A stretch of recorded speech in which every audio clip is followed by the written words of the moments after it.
Hi കൂട്ടുകാരെ, പുതിയൊരു വീഡിയോയിലേക്ക് എല്ലാവർക്കും സ്വാഗതം.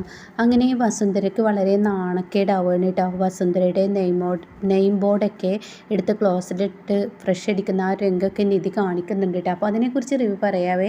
ഇത് 2 ദിവസം കഴിഞ്ഞാൽ വരാനിരിക്കുന്ന ഈ ഒരു എപ്പിസോഡാണ് കേട്ടോ. അങ്ങനെ വസുന്ധരയ്ക്ക് വളരെ പ്രതികാരമാവുകയാണ് നിധിയോട്. നിധി അത്രയും ക്രൂരതകൾ കാട്ടി തുടങ്ങുകയാണ്. കാരണം തന്നോട് കാണിച്ച ആ ഒരു അവസ്ഥയൊക്കെ ആലോചിക്കുമ്പോൾ അവർക്കിട്ട് കുറച്ചെങ്കിലും പണിയണമല്ലോ. അത് ഗൗതം കൂടെ നിൽക്കുന്നത് കൊണ്ട് തന്നെ നിധി ചെയ്യണം കേട്ടോ. അങ്ങനെ വസുന്ധരയ്ക്ക് ഈശ്വര ഇനി എന്തായാലും ആ തെളിവ് നശിപ്പിക്കണം, ആ ഫോണിലുള്ള ആ വീഡിയോ നശിപ്പിച്ചു കഴിഞ്ഞാൽ തീർച്ചയായും അവൾക്ക് ഞാൻ തിരിച്ചടിക്കാം, അതിന് താൻ എന്തെങ്കിലും ചെയ്യണം എന്നിങ്ങനെ ചിന്തിക്കുകയാണ് കേട്ടോ. അങ്ങനെ വസുന്ധര മുകളിൽ നിന്ന് താഴോട്ട് നോക്കുമ്പോൾ നിധിക്ക് കാണാട്ടോ ഒരു ഫോൺ കോൾ വരുന്നത്. അങ്ങനെ നിധി ആ ഫോണ് ചാർജില്ല എന്ന് പറഞ്ഞിട്ട് താഴെ കുത്തിവെച്ച് പോകുന്നുണ്ട് കേട്ടോ. ഇതേസമയം നിധി അടുക്കളയിലെ പണിയിലാണ്. അപ്പോൾ വസുന്ധരയ്ക്കാണെങ്കിലോ രക്ഷപ്പെട്ടു, അവൾ അടുക്കളയിൽ പണിയെടുക്കില്ല, ഫോൺ കൈക്കലാക്കാമെന്ന് പറഞ്ഞ് വസുന്ധര പൂച്ചയെ പോലെ പമ്മി വരുന്നുണ്ട് കേട്ടോ. എന്നാൽ ഇതൊക്കെ ശിവാനി ഇങ്ങനെ നോക്കുകയാണ്. എന്തായിരിക്കും ഇവരിങ്ങനെ പിറകെ നടക്കുന്നത് മനസ്സിലാവുന്നില്ലല്ലോ. എന്തോ ഒന്നുണ്ട്, എന്തോ ഒരു ഭീഷണിപ്പെടുത്തുന്ന ഒരു കാര്യം നിധിയിലുണ്ട്. അതുകൊണ്ടായിരിക്കും ഈ വസുന്ധര ഇങ്ങനെ നിൽക്കുന്നത്. എന്നാൽ അവരതിനോട് വിട്ടു പറയുന്നില്ലല്ലോ. എന്തായിരിക്കും ഇത് എന്നറിയാൻ വേണ്ടി അവിടെ അങ്ങ് വിട്ടുകൊടുക്കാൻ തയ്യാറാവാതെ ശിവാനിയും പിറകെ പോവാണ് കേട്ടോ. അങ്ങനെ വസുന്ധര ഈ ഫോണിൻ്റെ തൊട്ടരികത്തോട്ട് എത്തുമ്പോൾ ശിവാനി അങ്ങോട്ടേക്ക് വരുന്നുണ്ട്. അപ്പോൾ ശിവാനി എന്താ ആൻറ്റി എന്ന് ചോദിക്കുമ്പോൾ നിന്നെക്കൊണ്ട് വല്ലാത്തൊരു കഷ്ടമാണല്ലോ, ഏത് സമയം നീ എന്തിനാ എൻ്റെ പിറകെ എന്ന് ചോദിക്കുന്നുണ്ട് കേട്ടോ. ആ സമയം അല്ല ആൻറ്റി ഞാൻ വന്നു എന്ന് കരുതിയിട്ട് എന്താ ഒന്നുമില്ല എന്ന് പറയണ്ട. അപ്പോഴേക്കും നിധി അവിടെ എത്തുകയാണ് കേട്ടോ. എന്താ നിങ്ങൾക്കൊരു ഗൂഢാലോചന? എന്താ ശിവാനി നീ ഇവിടെ വന്ന് നിൽക്കുന്ന? അടുക്കളയിൽ ആര് പണിയെടുക്കും വെച്ചിട്ടാ നിൻ്റെ വിചാരം? മര്യാദക്ക് ഇങ്ങ് വാ എന്ന് പറയും ശിവാനിയെ വലിച്ചൂട്ടി കൊണ്ടുപോകുന്നുണ്ട് കേട്ടോ.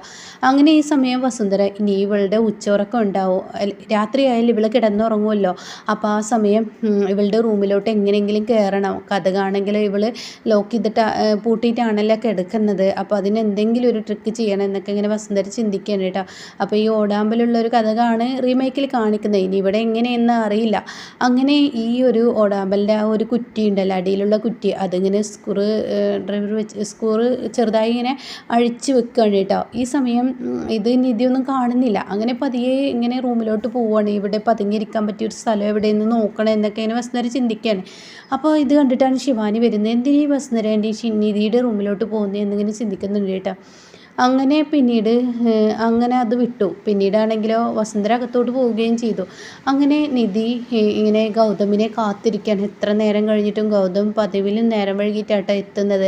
അപ്പോൾ തന്നെ പാറു വന്ന് ചോദിക്കുന്നുണ്ട്, എന്താ മോളെ നീ ഇവിടെ വന്നിരിക്കുന്നത്? നിനക്ക് ഉറങ്ങാൻ സമയമായില്ലേ? രാത്രി ഇത്ര നേരമായിട്ടും നീ എന്താ ഉറങ്ങാത്ത? അതിനമ്മ ഗൗതം എത്തിയില്ല എന്ന് പറയട്ടോ. അത് കേൾക്കുന്നതിനോട് കൂടി ഗൗതം എത്തിയില്ല എന്നാ എന്താ താൻ പറയുന്നത്? ഗൗതം എന്തുകൊണ്ട് എത്തിയില്ല? നീ ഒന്ന് വിളിച്ചോ? അത് ഈ ഗൗതമിന് വിളിച്ചിട്ട് ഫോൺ എടുക്കുന്നില്ല അമ്മേ. അപ്പോൾ ഇത് കേട്ടിട്ടാണ് കേട്ടോ ഗൗതം വരുന്നത്. അപ്പോൾ ഉടൻ തന്നെ ഇത് വസുന്ധര മുകളിൽ നിന്ന് കാണാണ്. ഇവർക്ക് എന്താ ഉറക്കൂലേ? ഇവർ ഗൗതം നിധി പറഞ്ഞിട്ട് ഇവരുടെ പിറകെ നടക്കില്ലാതെ ഇതിന് ഉറക്കൂലേ ഈ ഏട്ടത്തിക്ക് എന്നൊക്കെ എന്നെ ചിന്തിക്കുന്നുണ്ട് കേട്ടോ. അപ്പോൾ ഈ സമയം ഗൗതം വരികയാണ്. ഗൗതം വന്ന ഉടൻ തന്നെ പാറുവിന് ദേഷ്യപ്പെടുകയാണ്.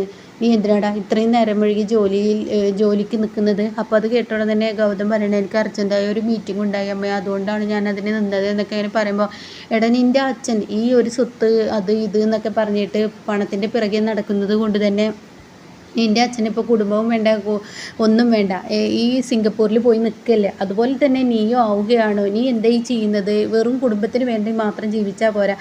ഓഫീസ് ടൈം 6 മണി വരെ വെച്ചാൽ അത് കഴിഞ്ഞ് വരുന്ന പണികൾ പിറ്റേ ദിവസത്തിനാക്കി വെക്കണം. അല്ലാതെ കണ്ടിട്ട് വെറുതെ ഇങ്ങനെ മരിച്ച് പണിയെടുക്കേണ്ട ആവശ്യമൊന്നുമില്ല.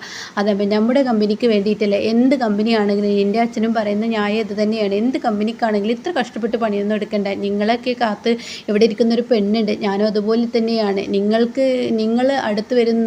അടുത്ത് വരുമ്പോഴുണ്ടാവുന്ന ആ ഒരു മനസ്സ് കണ്ടല്ലോ, അത് പറഞ്ഞറിയിക്കാൻ കഴിയില്ല. അതും കൂടി നിങ്ങൾ മനസ്സിലാക്കണം. നിങ്ങൾക്ക് വേണ്ടി ഇവിടെ വെച്ചുണ്ടാക്കിയും കുടുംബം നോക്കിയും കുട്ടികളെ നോക്കിയൊക്കെ ജീവിക്കുകയാണ് ഞാനും. നിൻ്റെ അച്ഛനും ഇത് ചെയ്യുന്നു. എന്നാൽ നിനക്ക് കുഞ്ഞുങ്ങളില്ലെങ്കിൽ കുഞ്ഞുങ്ങൾ ഉണ്ടാവാൻ നീ ഇവിടെ വേണ്ടേ എന്നൊക്കെ ഇങ്ങനെ പറയുന്നുണ്ട് കേട്ടോ.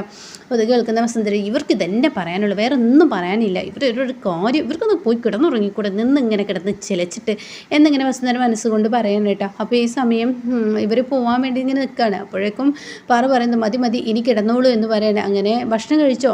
മീറ്റിങ്ങിലായതുകൊണ്ട് തന്നെ ഇന്ന് ഭക്ഷണം കഴിക്കലൊക്കെ കഴിഞ്ഞു എന്ന് പറയുന്നു കേട്ടോ. അങ്ങനെ അവർ കിടക്കാൻ ചെല്ലുകയാണ്. പിന്നീട് അവരുടെ ആ ഒരു റൊമാൻസൊക്കെ ഉണ്ട്. വസുന്ധരയ്ക്ക് ദേഷ്യം പിടിക്കാൻ, ഇവരെപ്പോൾ ഉറക്കം ലൈറ്റ് കെടുത്തുന്നത് കാണുന്നില്ലല്ലോ, ഡോറിനടിയിലൂടെ വെളിച്ചം കാണുന്നുണ്ടല്ലോ എന്നൊക്കെ ഇങ്ങനെ വസുന്ധര ചിന്തിക്കുകയാണ്. അങ്ങനെ ഇവർ ഉറക്കത്തിലോട്ട് പോയിട്ടോ, നിധിയും ഗൗതം. അപ്പോൾ നിധി പതിവ് പോലെ തന്നെ ഓടാമ്പലം നീക്കി വെച്ചിരിക്കുകയാണ്. അതുകൊണ്ട് തന്നെ അത് തുറക്കില്ല എന്നാണ് നിധിയുടെ ആ ഒരു ഇത് കേട്ടോ. അങ്ങനെ പതിയെ വസുന്ധര ഈ റൂമിലോട്ട് കയറുകയാണ്. അങ്ങനെ വസുന്ധര പതിയെ റൂമിലോട്ട് കയറുമ്പോൾ അവിടെ ഈ കട്ടിനടുത്തുള്ള ഒരു ടേബിളിൽ തന്നെ നിധി മൊബൈൽ വെച്ചിട്ടുണ്ട് കേട്ടോ. അങ്ങനെ വസുന്ധര പതിയെ ആ മൊബൈൽ എടുക്കാൻ വേണ്ടി കുനിഞ്ഞുകൊണ്ട് അവിടെ വരികയാണ്. അപ്പോൾ ഈ ഡിം ലൈറ്റ് ഇട്ടത് കൊണ്ട് തന്നെ ചെറിയൊരു ഇത് കാണും. അങ്ങനെ വസുന്ധരയാണെങ്കിൽ ഈ ഫോൺ ഇങ്ങനെ കൈ വെക്കുമ്പോഴേക്കും നിധി കാണാം ഉറക്കത്തിൽ ഈ ഒരു ടേബിളിലോട്ട് കൈ ഇങ്ങനെ വെട്ടുന്നത് കേട്ടോ. അപ്പോൾ ഉടനെ തന്നെ വസുന്ധര, ഇവൾക്ക് ഉറക്കത്തിലാണെങ്കിലും നല്ല ഓർമ്മയാണല്ലോ, ഇവൾ എന്താ ഈ തപ്പുന്നത്, ഇനി ഉറക്കത്തിൽ ഇവളുടെ ഫോൺ തപ്പുകയാണോ, ഈശ്വരപ്പെട്ടല്ലോ, ഞാൻ എന്തായാലും കുനിഞ്ഞ് കിടക്കട്ടെ എന്ന് പറഞ്ഞിട്ട് വസുന്ധര ആ ടേബിളിൽ താഴെ കുനിഞ്ഞ് കിടക്കുന്നുണ്ട്. അപ്പോൾ ഈ സമയം നിധിയാണെങ്കിൽ അവിടെ ഈ കൊതുകിൻ്റെ ബാറ്റ് ഉണ്ടാവുമല്ലോ, അത് എടുക്കാൻ ശ്രമിക്കുകയാണ്. അങ്ങനെ നിധി ഈ കൊതുകിൻ്റെ ബാറ്റ് പതിയെ ഉറക്കത്തിൽ തപ്പി കണ്ണ് തുറക്കാതെ അത് എടുക്കുന്നുണ്ട്. അപ്പോൾ വസുന്ധര തൻ്റെ കൈയിൻ്റെ താഴെയായിട്ട് വസുന്ധര കിടക്കുന്നുണ്ട്, പക്ഷെ നിധി കാണുന്നില്ല.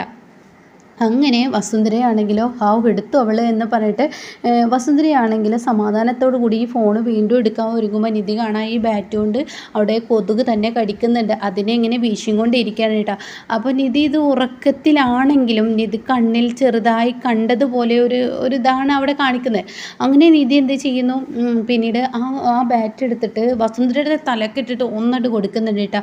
ഇതേ സമയം വസുന്ധരയാണെങ്കിലും ഇവളെ ഉറക്കത്തിലാണെങ്കിലും ഇവൾക്ക് എന്നോട് പ്രതികാരം എന്ത് വലുതാണ്, എന്ത് കൂടുതലാണ് എന്നിങ്ങനെ വസുന്ധര ചിന്തിക്കുന്നുണ്ട് കേട്ടോ. അങ്ങനെ വീണ്ടും നിധി ഈ ബാറ്റ് ഇട്ടിട്ട് വീണ്ടും കൊടുക്കണം. അപ്പോൾ വസുന്ധര, ഈശ്വര, ഇവൾ ഈ ഫോണിൽ തൊടാൻ സമ്മതിക്കുന്നില്ലല്ലോ, എന്തൊരു കഷ്ടമാണ്, ആ ഫോണിലെ തെളിവ് നശിപ്പിച്ചാൽ മാത്രമാണ് എനിക്ക് ഇവളുടെ മുന്നിൽ ഇനി നിൽക്കാൻ കഴിയുള്ളൂ, അല്ലെങ്കിൽ ഇവൾ എന്നെ ഒരു അടിമയേക്കാൾ ആക്കും എന്നൊക്കെ ഇങ്ങനെ ചിന്തിക്കുന്നുണ്ട് കേട്ടോ. അങ്ങനെ വസുന്ധര വീണ്ടും ഈ ടേബിളിലുള്ള ഈ ഫോൺ തൊടുമ്പോഴേക്കും നിധി വീണ്ടും കൊതുകിൻ്റെ ബാറ്റ് കൊണ്ട് അങ്ങ് ക്ലിക്ക് ചെയ്യുന്നുണ്ട്, അമർത്തുന്നുണ്ട് കേട്ടോ. അതാണ് അമർത്തുന്നതിനോട് കൂടിയിട്ട് വസുന്ധരയെ ഷോക്ക് അടിക്കുക. അപ്പോൾ വസുന്ധര പെട്ടെന്ന് എന്ന് പറഞ്ഞിട്ട് വസുന്ധര അവിടെ നീക്കുമ്പോൾ നിധി ഇതെന്താ ഒരു ശബ്ദം എന്ന് പറഞ്ഞ് നിധി ഉറക്കത്തിൽ നിന്ന് എണീക്കുന്നുണ്ട്. അപ്പോൾ ഈ ഇവരുടെ റൂമിൻ്റെ ഡോർ ഇങ്ങനെ തുറന്ന് വെച്ചിട്ടുണ്ടല്ലോ. അപ്പോഴത്തേനും വസുന്ധര എന്ത് ചെയ്യുന്നു, അവിടെ ഷെൽഫ് ഉണ്ടാവും, ആ ഷെൽഫിന് സൈഡിൽ ഒളിച്ചിരിക്കുകയാണ് കേട്ടോ. അങ്ങനെ നിധി പതിയെ ഉറക്കത്തിൽ നിന്ന് എണീക്കുമ്പോൾ തൻ്റെ റൂം തുറന്ന് കിടക്കുന്നത് കാണും. അപ്പോൾ നിധിക്കാണെങ്കിലോ ഇത് ഞാൻ ഉറക്കത്തിൽ ഉറപ്പായും ഞാനിത് ലോക്ക് ചെയ്തതാണല്ലോ, പൂട്ടിയതാണല്ലോ, പിന്നെന്ത് പറ്റി ഇതിനെ എന്ന് പറഞ്ഞിട്ട് നിധി അവിടെ നിന്ന് എണീക്കുകയാണ്. അങ്ങനെ ആ ഡോറിനടുത്ത് വന്ന് നോക്കുമ്പോൾ അതിൻ്റെ ഈ ഒരു ഓടാമ്പലിൻ്റെ ആ കുറ്റിയിടുന്ന ആ സാധനം അങ്ങനെ ഇളക്കി വെച്ചതായിട്ട് നിധി കാണുകയാണ് കേട്ടോ. അപ്പോൾ ഇത് വെറുതെ കുറ്റിയിട്ടിട്ടും കാര്യമില്ല, അത് തള്ളിക്കഴിഞ്ഞാൽ തുറക്കും എന്നുള്ളത് നിധിക്ക് മനസ്സിലാവണം. അപ്പോൾ ഇതിൽ ആരോ കളിച്ചിട്ടുണ്ട്, അപ്പോൾ തീർച്ചയായും എൻ്റെ തെളിവ് നശിപ്പിക്കാൻ ഈ റൂമിൽ ആരോ വന്നിട്ടുണ്ട്. അപ്പോൾ സുന്ദരയാണെങ്കിൽ ഈശ്വര, ഇവിടെ ഇങ്ങോട്ടേക്ക് തിരിഞ്ഞു കഴിഞ്ഞാൽ തീർച്ചയായും എന്നെ കാണുമല്ലോ, എന്ത് ചെയ്യുമെന്നൊക്കെ എന്നെ ചിന്തിക്കുകയാണ്. പിന്നീട് നിധി ഒന്നും കൂടി നോക്കുമ്പോൾ അതിൻ്റെ സ്ക്രൂ ഇങ്ങനെ നീക്കി വെച്ചിട്ടല്ലോ. അപ്പോൾ നിധി ചിന്തിക്കുകയാണ്, അത് സ്ക്രൂ ചിലപ്പോൾ ലൂസായതായിരിക്കും, എന്തായാലും ഇങ്ങനെ ഇരിക്കട്ടെ, ഇനി കുറ്റി ഇട്ടിട്ട് കിടക്കാമെന്ന് പറഞ്ഞിട്ട് ആ ഡോറിന് കുറ്റി ഇട്ടിട്ട് നിധി വന്ന് കിടക്കുകയാണ് കേട്ടോ. ഇതേ സമയം വസുന്ധര പേടിച്ച് വരച്ച് നിൽക്കുകയാണ്. ഇന്ന് തന്നെ പിടിക്കപ്പെട്ട് കഴിഞ്ഞാൽ തീർച്ചയായും താൻ പിന്നെ ഈ ഒരു വീട്ടിൽ നിൽക്കാൻ പോലും തന്നെ പറ്റില്ല, അത്രയും ഒരു പെരുങ്കള്ളിയായി താൻ മാറും എന്നിങ്ങനെ വസുന്ധര ചിന്തിക്കുകയാണ്. അങ്ങനെ നിധി പതിയെ ഉറക്കത്തിലോട്ട് പോവാണ്. ആ സമയം വസുന്ധരയാണെങ്കിൽ ഈശ്വര, ഇനി റൂമിൽ നിന്ന് ഓട്ടം ഓടുകയാണ് നല്ലതെന്ന് പറഞ്ഞിട്ട് വസുന്ധര ഡോറ് തുറന്ന് പോകുന്നുണ്ട് കേട്ടോ. അങ്ങനെ തെളിവ് നശിപ്പിക്കാൻ ഒരു ശ്രമം ഇനി ഈ വസുന്ധര നടത്തും, പക്ഷെ അത് വസുന്ധരയുടെ കയ്യിൽ നിന്ന് പോവുകയാണ്. പക്ഷേ ഇനി കാര്യങ്ങൾ ഈ ശിവാനിയിലോട്ടാണ് പോകുന്നത്. ശിവാനിയെ ഇനി നിധി പുറത്ത് കൊണ്ടുവരികയാണ്, ശിവാനിയുടെ ഗർഭനാടകം പൊളിക്കുകയാണ്. ആ ഒരു സീനിലോട്ടാണ് കേട്ടോ ഇനി കഥ ചെല്ലുന്നത്.